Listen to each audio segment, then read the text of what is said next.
မင်္ဂလာပါညီမလေးတို့မောင်လေးတို့ရေစင်ကာပူကိုအလုပ်လာလုပ်ကြတဲ့မြန်မာပြည်ကအလုပ်သမားညီကိုမောင်နှမအားလုံးကိုနှွေးထွေးစွာကြိုဆိုပါရစေ။နိုင်ငံခြားမှာအခြေချပြီးအလုပ်လုပ်ရတာဟာကိုယ့်အိမ်ကိုယ့်နိုင်ငံနဲ့မတူတော့အစပိုင်းမှာအခက်အခဲလေးတွေစိန်ခေါ်မှုလေးတွေရှိနိုင်ပါတယ်စိတ်ပူစရာမလိုပါဘူး။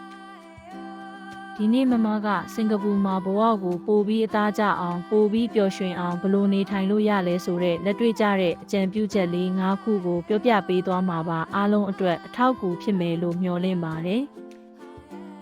ပထမဆုံးအချက်ကတော့အခြေခံအင်္ဂလိပ်စာကိုလေ့လာဖို့ပါပဲစင်ကာပူမှာလူမျိုးပေါင်းစုံနေထိုင်ကြပြီးအင်္ဂလိပ်စာကအများဆုံးသုံးတဲ့ဘာသာစကားတစ်ခုပါအလုပ်ခွင်မှာဖြစ်ဖြစ်အပြင်မှာဖြစ်ဖြစ်ဆက်သွယ်ပြောဆိုဖို့အတွက်အခြေခံအင်္ဂလိပ်စာတတ်ထားရင်အများကြီးအဆင်ပြေပါတယ်ကိုယ့်အတွက်ယုံကြည်မှုလည်းပိုရှိလာစေပါတယ်ဖုန်းထဲက application တွေ online ကနေအလွယ်တကူလေ့လာလို့ရပါတယ်နေ့တိုင်းနည်းနည်းစီအချိန်ပေးပြီးလေ့ကျင့်ကြည့်ပါဒုတိယအချက်ကတော့စင်ကာပူရဲ့ဒေသခံယဉ်ကျေးမှုနဲ့စီးမြင့်ဥပဒေတွေကိုလေးစားလိုက်နာဖို့ပါပဲနိုင်ငံတိုင်းမှာကိုယ်ပိုင်ဓလေ့ထုံးတမ်းတဲ့စည်းကမ်းတွေရှိပါတယ်စင်ကာပူဟာတန်ရှင်းသက်ရက်ပြီးစည်းကမ်းကြီးရဲ့နိုင်ငံမှာအမိုက်ကိုစည်းကမ်းမဲ့ပစ်တာလူမြင်ကွင်းမှာစစ်လိတ်တောက်တာစတဲ့မလုပ်သင့်တဲ့အရာတွေကိုရှောင်ကျဉ်ပါဒေသခံတွေရဲ့နေထိုင်မှုပုံစံယဉ်ကျေးမှုတွေကိုလေ့လာပြီးလိုက်ရောညီထွေနေထိုင်ပါဒါမှပတ်ဝန်းကျင်နဲ့အဆင်ပြေပြေပေါင်းသင်းဆက်ဆံနိုင်မှာပါ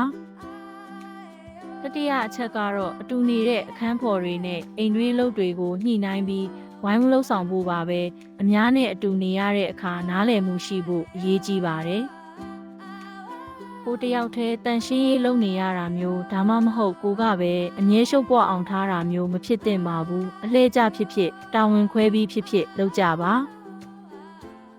အားလုံးကကိုမိသားစုလိုပါပဲတယောက်နဲ့တယောက်ကူညီဖေးမပြီးတန်ရှင်းသက်ရက်တဲ့ပတ်ဝန်းကျင်မှာအတူနေထိုင်ကြမယ်ဆိုရင်ပိုပြီးပျော်ရွှင်ရပါလိမ့်မယ်စတုတ္ထအချက်ကတော့မိတ်ဆွေအပေါင်းအသင်းဖွဲ့ပြီးတခြားသူတွေနဲ့အဆက်အသွယ်မပြတ်ဖို့ပါပဲနိုင်ငံခြားရောက်နေတဲ့အခါအထီးကျန်တာမျိုးဖြစ်တတ်ပါတယ်အလုပ်ခွင်ကလုပ်ဖော်ကိုင်ဘက်တွေအတူနေတဲ့အခန်းဖော်တွေဒါမှမဟုတ်တခြားမြန်မာအတိုင်းဝိုင်းကလူတွေနဲ့ပေါင်းသင်းပါစကားပြောပါအတွေ့အကြုံတွေမျှဝေပါအားလည်းရက်တွေမှာအတူတူလဲပတ်တာမျိုးထမင်းတူစားတာမျိုးလုပ်ရင်းစိတ်ပန်းဖြေပါကိုယ့်ရဲ့ခံစားချက်တွေကိုဖွင့်ပြောပြဖို့ယုံကြည်ရတဲ့တငယ်ချင်းတွေရှိနေတာဟာအားတစ်ခုပါပဲပစ္စမနဲ့နောက်ဆုံးအချက်ကတော့စိတ်ဖိစီးမှုတွေပူပင်သောကတွေကိုကိုယ့်ဘာသာကိုမဖြေရှင်းပဲအကူအညီရယူဖို့တည်ထားဖို့ပါပဲအခက်ခဲရှိလာရင်တယောက်တည်းကြိတ်မိတ်မခံစားပါနဲ့အလုံးနဲ့ပတ်သက်တဲ့ပြဿနာတွေငွေကြေးအခက်ခဲတွေဒါမှမဟုတ်ကိုယ်ရေးကိုယ်ရာကိစ္စတွေကြောင့်စိတ်ညစ်နေရပြီဆိုရင်ယုံကြည်ရတဲ့သူတွေကိုယင်ဖွင့်ပါလိုအပ်ရင်သက်ဆိုင်ရာအဖွဲ့အစည်းတွေအလုပ်သမားအရေးကူညီပေးတဲ့သူတွေစီကနေအကြံဉာဏ်နဲ့အကူအညီကိုရယူပါကိုယ့်ရဲ့အခွင့်အရေးကိုတည်ထားဖို့လည်းအရေးကြီးပါတယ်။ကဲညီမလေးတို့မောင်လေးတို့ရေဒီအချက်၄-၅ချက်ကစင်ကာပူမှာဘဝကိုပိုပြီးအဆင်ပြေပြေနဲ့ပျော်ရွှင်စွာဖြတ်သန်းနိုင်ဖို့အတွက်အထောက်အကူဖြစ်မယ်လို့မမယုံကြည်ပါတယ်။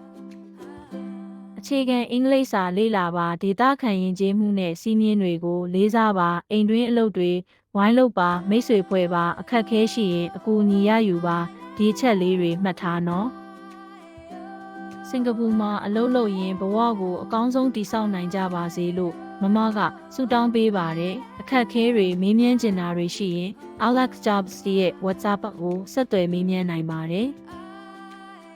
နောက်ထပ်အလုပ်အကင်ခွင့်လန်းတွေအသုံးဝင်တဲ့အကြံပြုချက်တွေသတင်းချက်လက်တွေကိုသိရှိနိုင်ဖို့အတွက် Alex Jobs ရဲ့ YouTube Channel ကိုလည်း Subscribe လုပ်ထားဖို့မမတိုက်တွန်းချင်ပါတယ်အားလုံးကိုကျေးဇူးတင်ပါတယ်